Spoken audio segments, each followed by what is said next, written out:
we all have strongly held views.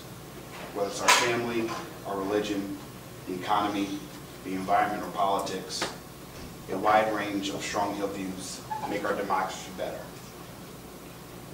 However, strongly held views are never an excuse to break the law. Simply put, that's what this case is about. The defendant, Bonny Mahoney, has strong views on the United States' use of drones for military purposes. She doesn't like it. She wants to stop it. And I'm sure Ms. Mahoney's beliefs are sincerely held.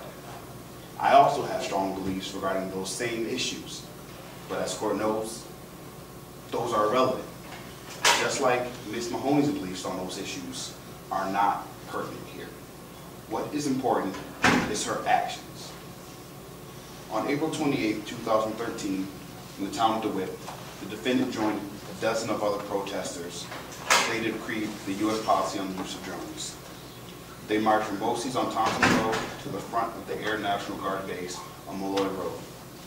The command staff at the Air National Guard base accommodated the protesters by setting aside a large section of land along Malloy Road for them to assemble. You will hear from Chief Master Sergeant Ramsey, who will explain how these accommodations were actually made. He will also explain how this area was cordoned off and that the protest would not disrupt the base operations for the day. There were marches, there were speeches, there were singing, waving signs, chants, and opposing of the military drones.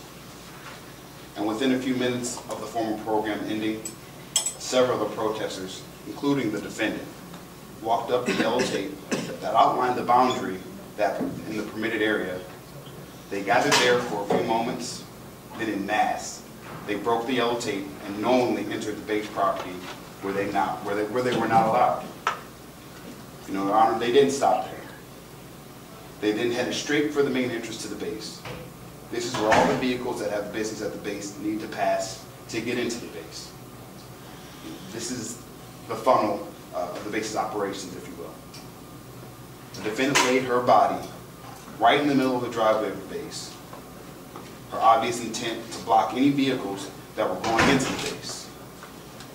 Your Honor, you will hear and see videos that were taken that day, and this evidence will give you a first-hand glimpse of what actually happened. You will also hear from Officer Brittany Mayloff. She'll tell you how she approached the defendant while she was still laying down on the driveway. The defendant defied the rifle orders, and that is when Officer Mayloff arrested her. Your Honor, a person is guilty of trespass when she knowingly enters or remains unlawfully in or upon a premises. And a premise is defined as a building or any real property.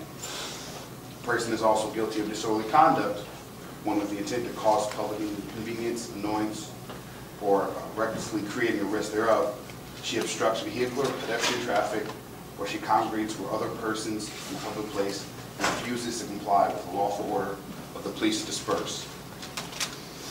On April 28, 2013, at 601 East Malloy Road, the defendant, Bonny Mahoney, did, with the intent to obstruct governmental function of the United States Air Force Air National Guard base, placed her body in the private entranceway of the base, obstructing ingress and egress to the base, and refusing lawful orders to move from the entranceway. Judge, you may or may not agree with her views, but I'm sure you know that that doesn't matter because the defendant's political views, just like ours, are her own, and she has a right to them. In our country, we cherish the freedom that allows us to lawfully dissent against policies that we don't like. However, this is still a country of laws, Your Honor. And when your political views drive you to break the law, that lawbreaker must be held accountable. For that reason, Your Honor, I'm going to ask the court to find at the end of this trial the defendant guilty of disorderly conduct and simple trespass. Thank you for your consideration and attention. Thank you. Ms. Mahoney, do you wish to make an opening?